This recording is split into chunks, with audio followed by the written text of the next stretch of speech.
What is good, YouTube? We're back with another video, man. Raw picks coming at y'all with the fight night. Hanato Moicano versus Chris Duncan. As always, we finna get back into those recent predictions that I just did for UFC Fight Night Adesanya versus Piper. That was UFC Seattle. I didn't do too well, man. I did pretty bad, not gonna lie. I went 6 for 13. Three of them I predicted right. Let's get into that real quick before we get into Hanato Moicano versus Chris Duncan. So yeah, I got 6 out of 13 right. Not too well. Let's see what we got here. We knew Thainara was gonna get that win. Brazil actually got cut from the UFC, so rightfully so, man. She looked terrible in her fight, but we knew Thainara was gonna get that decision win. I personally had Ricky Simone winning this. I thought it was a 2-1. He got the first, second, and then in the third, he just took a dump. But I don't know how that one was a draw, but yeah, Navajo Sterling got the KO second round, as we predicted. Second round TKO. I gotta like trademark that or something. I gotta make like a little sound for that or something. That'll be cool. Um, Casey O'Neill came through with that first round TKO. I actually didn't have her winning. I didn't. Not familiar with these ladies, so I was kind of just going off a hunch that it would be like a grapple match, and Fernandez would, be able to just outlast her. But hey, O'Neill's legit, and she's on my radar. So I can say I've seen her fight. And same could be said about Tyrell Fortune. Yeah, he just looked good, man. He looked good, fresher fighter. He beat a top 10 guy. I think Tybura was ranked number 9 at the time of this fight, so Tyrell Fortune should be ranked. And that was his UFC debut, so pretty cool. I had Chase Hooper winning. I thought he would be able to get this to the ground, but Lance Gibson was too fast on the feet for Hooper. He had him shook, and he got him out of there, man. He got him out of there quick. That's how I think like a lot of people would fight. It's just you just get him out of there. Bahamundez took the L. We thought he would win. I didn't catch a lot of this fight. I think a lot of people were saying that he was cheating though. The Tofik Musayev grabbing glove and whatnot, but I didn't really watch it too closely. Um, Terrence McKinney with a 24-second KO, man. Like, I should have went KO first round because I know McKinney doesn't even get to the second round, but something had me like, okay, they're gonna feel each other out first round, and they're gonna get to the second round, and Terrence is gonna get like a guillotine or something. But dude, it's weird. Kyle Nelson, that was very weird. Like he blocked the kick that dropped him, blocked the kick, but I guess just the momentum carried through and set him down, and then Terrence got up on him. Yeah, 24 seconds. This was a pretty good fight. Yurzi Belaguari versus Mansour Abdulmalik. Yeah, in my breakdown, I had Belgaruri winning. Belgarui. I'm butchering that name.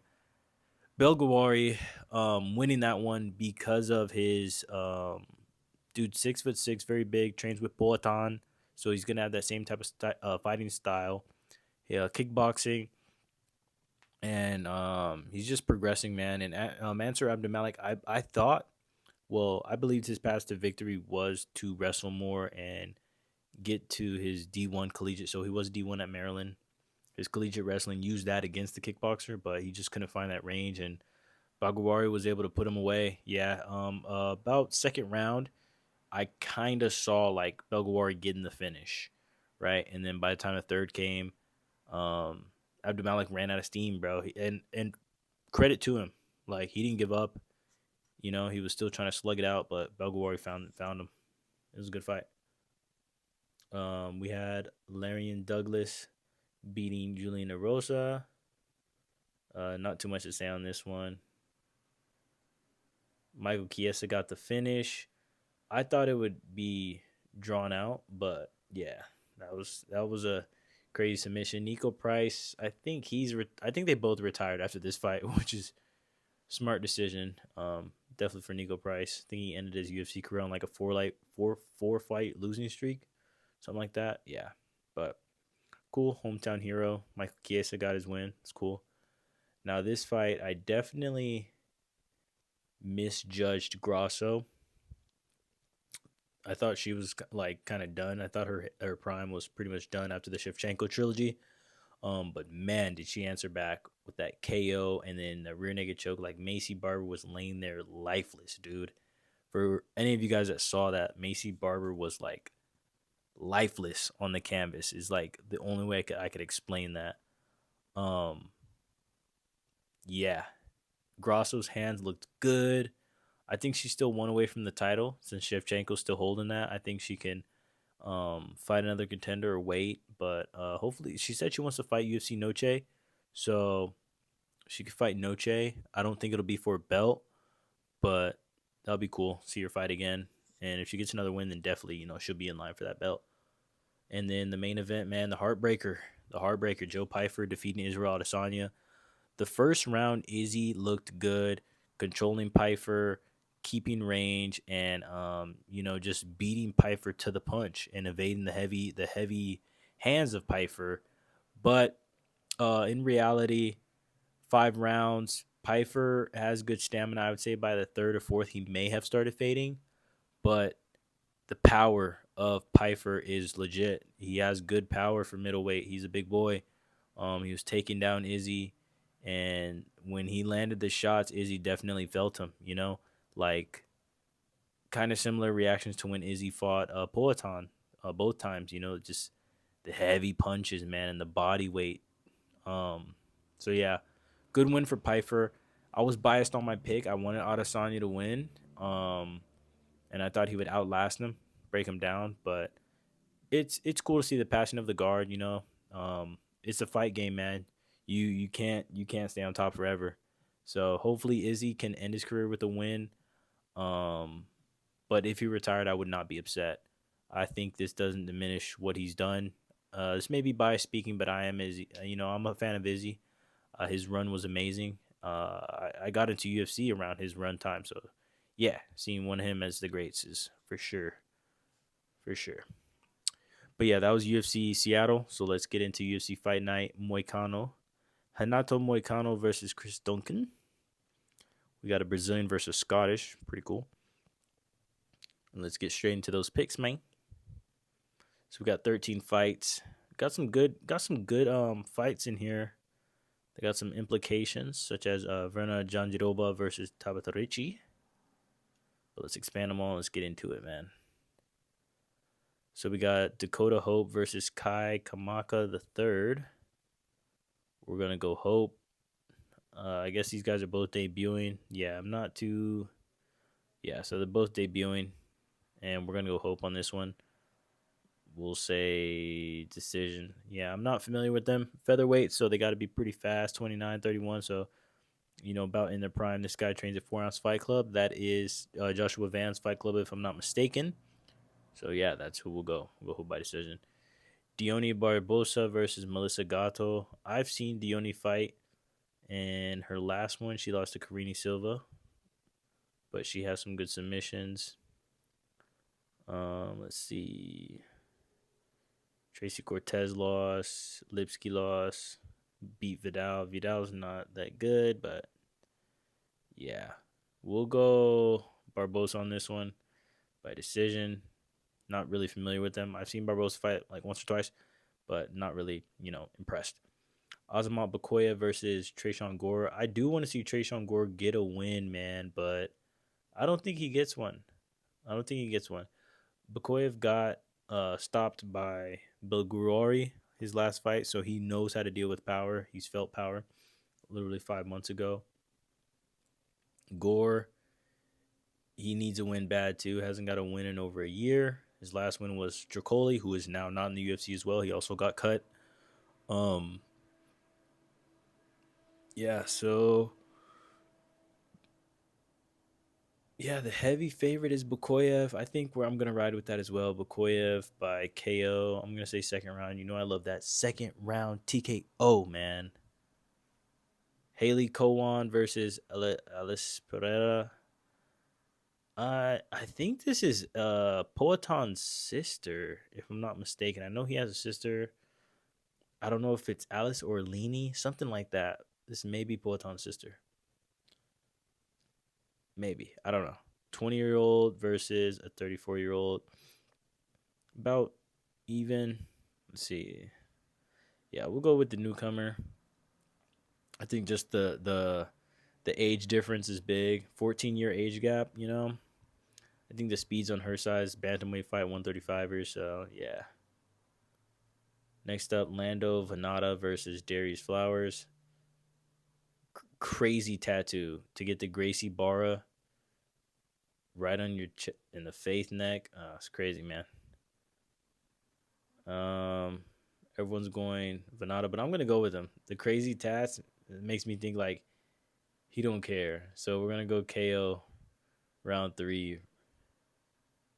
Next up, Alessandro Costa. And mind you guys, I don't have too much awareness on these fighters right here. The fighters I do know is like Diony Barbosa, Azamat Bakoyev. The rest of these people I don't really know too much. So yeah, UFC isn't really putting up crazy cards as they used to. They're kind of just throwing stuff out there, getting a lot of people to fight. The champs are not fighting as often as they used to. It's kind of weird, but it is what it is, man. Paramount era has started, right? Alessandro Costa versus Stuart Nicole. Everyone's going Costa. Excuse me, guys. Everyone's going Costa on this one, and I think that's the choice as well. I'm going to say decision. We got a heavyweight, Thomas Peterson, Thomas the Train versus Guillermo Pat. I'm going to go Pat on this one. I've seen him fight. He's undefeated. He looked really good against Fry Jr. Yeah, I think that's the only fight I've seen of him is him against Fry Jr. He looked pretty good. Thomas the Train, he's not a slouch, but at the same time, he's not like premier heavyweight. I think he's more like not a stepping stone, but he's kind of more like a gatekeeper for the rankings. He's solid and can test, guys you want to see in the rankings. So I'm going to say Pat gets the win by decision. Big boys going 3 rounds. Yeah. Next up, we got Robert Ruchala versus Jose Delano. Mind you, guys, I don't know any of these people, so I'm kind of seeing what everyone else is saying, kind of seeing what their previous fights are, and going off of that. So this guy has lost to William Gomez in his last fight. Before that, he was in KSW. Jose Delano got a win on the Contender Series and got signed. I think I'm going to go Delano in this one. And I'll say KO round 2. Round 2 KO. I don't know. It's just kind of like just guessing right now, dude. Like, I don't know these guys, man. This is crazy. I do not know these people. Huge favorite, minus 1,000. Definitely going to go with the minus 1,000. Yeah, definitely going to minus 1,000. Let's see what he has. Guillotine choke, rear naked choke. Okay, so he likes to submit. We'll go round 1 submission. I don't know. Kind of want to do a round 1 submission. This guy's been fought in over 2.5 years. I'm going to say round 1 submission. Rafael Estevam versus Ethan Ewing. After what I saw Ethan Ewing do in his last fight against, Wellmaker, I'm not going against Ewing. We got Ewing by decision. The way he handled Wellmaker was amazing 4 months ago. That was like the biggest upset. I think he came in off like a week notice or something. And yeah, the Professor Finesser. Pretty dope. So he's going against an undefeated guy. Wow, he has some quality wins in the UFC. Charles Johnson in his UFC debut, Jesus Aguilar, and Felipe Bunes. So these are not, just regular guys he's fought. He's fought in seasoned guys who are familiar with the UFC. So that's pretty cool. However, I'm still going to go with my boy Ewing. What he did to Wellmaker was really good work. Really good work. Next up, main card. So we've already been in the main card. And mind you guys, I only know 1 name on the main card so far. 2, 3, 4, 5, 6. So I know 6 main card names out of the 6 fights on the main card. I know half. So yeah. This fight we got Abdul Rahman Yakayev versus Brendan Ribeiro.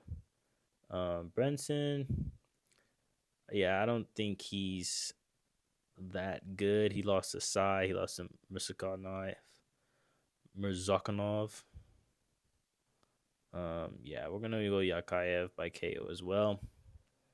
Round round two. Round two KO. That's like gonna be my thing. Verna Jandiroba versus Tabata. I like Tabata, but Jandiroba is, I believe, the better grappler. Um, Jandiroba is 37. Wow, I didn't know she was that. She was getting up there. Um, Richie's looking good. She got that nice elbow. That I think cracked Hebos's orbital. Um, got a lost unanimous decision loss to Jan, Angela Hill, Tisha Pennington, and a split decision loss to Lupi Godinez. Wow, Jiroba was, I think, on like a 7-fight winning streak before this, and she has a win against Richie's last loss. So to me, it's Janjiroba by submission, like round two. Um, yeah, I think Janjiroba just has better grappling than Richie, and Richie's gonna try to fight, but yeah, she won't get it done. But yeah, I mean, actually, we'll go decision. I don't think Jiroba will even get a finish. Actually, I think she'll just be more aggressive and be on the front foot more, control the fight, and grapple heavy, have the control time. So she'll win on the scorecards type of deal is what I see this going to be. Don't see a finish in that one. Now in this one, we got Hanato Moicano versus Chris Duncan, the Scottish man. I got the Scot winning this one by KO in the second round. We got Chris Duncan winning this by KO in the second round, and not too much to say about him, man. If you guys seen his last fights, he is a dog. It's funny because in his last four fights have been wins. 3 of them have been submissions. 2 guillotines, 1 anaconda, and 1 unanimous decision against Rebecki. So he submitted Okai, Vucinic, unanimous decision against Rebecki, and a submission win against Terrence McKinney. Very quick win against McKinney, by the way. That was a nice fight between those two. Moicano's on a 2-fight losing streak, so that I feel like the Dariush loss is not aging well because I don't think Dariush has won since then. I like Moicano. I watched him fight against Islam. You know, that was last year, last January. He wasn't supposed to fight Islam. He stepped up, did it, but got finished. Darce choke. I think Duncan gets him out of there.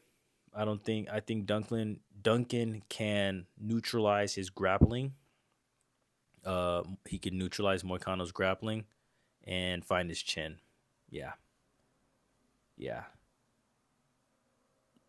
That's pretty much it. I don't have too much to add on this card. Pretty weak card, not gonna lie. But I feel like when you don't have big names on the card, you have less expectations. So the fights end up a little bit better. When you're seeing people fight that it's kind of hard. Well, you just have expectations, right? You expect these fighters to fight how you've seen them fight, and you never know what's going on. You never know how their fight camp went. You don't know how their fight week goes. You don't know how they slept the night before. It's all a lot of factors that goes into this, the fight game, and yeah, man, it's different when you train it. You kind of feel a part of it. Like I could say myself, now that I train jiu-jitsu, kickboxing, Muay Thai, I get another aspect of the game. I haven't done a fight yet, so I can't say I know the camp. I know the fight week. I know the fight night. I don't know those anxieties and nerves, right? But I do know how training feels and competing with your teammates. And I've done jiu-jitsu competitions, but a fight is different. Fight is different, right? And lock those cage behind you. It's just you and another person, right? But definitely from now that I train to back when I was just, in college watching as a fan, you kind of see things differently. You got a new perspective and you appreciate the fight a little bit more. Like saying you watch golf, right? And you don't golf, you're not gonna really understand what's going on or relate to it, resonate with it as much. But with this MMA, me training, learning the sport helps me watch the sport a little bit better. It's just the more you look at something, the more you get involved. Once you get that firsthand experience, you kind of you get a better understanding, I would say. So yeah, enough rambling. Those are my picks for UFC Fight Night Moicano versus Duncan. Let me know what you guys think. Like, comment, subscribe, and drop your picks in the comments too, man. Let's see. Let's see. I'm gonna guess that I'm gonna get like 8 right. I don't think this will be a pretty good card for me. There's 13 fights. I think I'll get like 8 right. I could see myself getting like 5 right though too. Like this card is like just so random. I'm not familiar with these people. I guess I'm just like a UFC casual, or I'm a MMA casual, but like I'm a UFC fan, right? So yeah, that's all we got, guys. Appreciate you guys, and I'll catch you in the next one. Peace.